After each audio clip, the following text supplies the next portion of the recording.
চট্টগ্রামের ইতিহাস, শিক্ষা ও ঐতিহ্যের এক অনন্য জনপদ হাটহাজারী।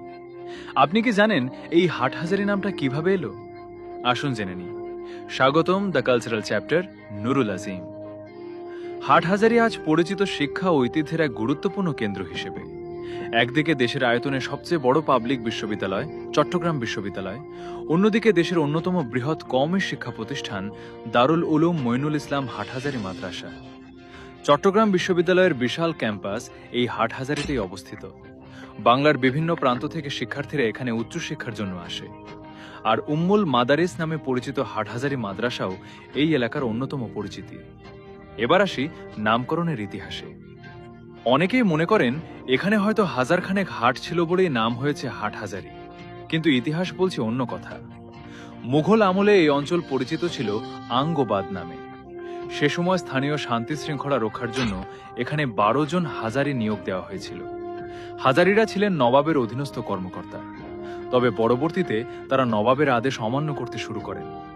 এরপর নবাবের প্রতিনিধি মহাসিংহ কৌশলে তাদের সীতাকুণ্ডের কাছারি বাড়িতে ডেকে বন্দী করেন।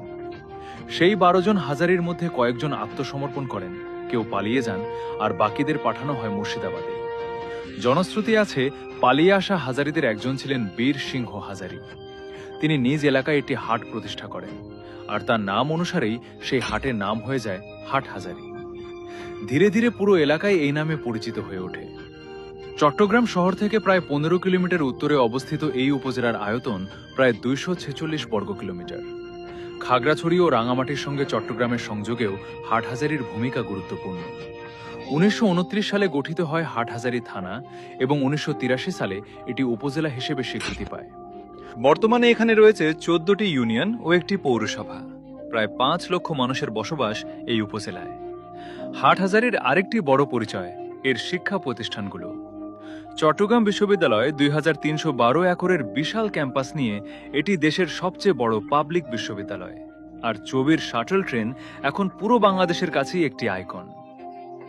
দারুল উলুম মঈনুল ইসলাম হাটহাজারী 1901 সালে প্রতিষ্ঠিত এই মাদ্রাসা উপমহাদেশের অন্যতম প্রাচীন ও বৃহৎ কওমি শিক্ষা প্রতিষ্ঠান। এছাড়াও রয়েছে হাটহাজারী সরকারি কলেজ, কৃষি প্রশিক্ষণ ইনস্টিটিউট সহ আরও অনেক গুরুত্বপূর্ণ শিক্ষা প্রতিষ্ঠান। প্রাকৃতিক সৌন্দর্য ও দর্শনীয় স্থানেও সমৃদ্ধ হাটহাজারী। হালদা নদীর তীরে গড়ে ওঠা এই উপজেলায় রয়েছে উদালিয়া চা বাগান, সত্তারঘাট রিভার ভিউ, সত্য সাহার জমিদার বাড়ি, নুসরাত শাহর মাজার ও দিঘি সহ অনেক ঐতিহাসিক স্থান। এছাড়াও এখানে রয়েছে ইমামে আহলে সুন্নাত আল্লামা গাজী আজিজুল হক শেরে বাংলা রহমাতুল্লাহি আলাইহি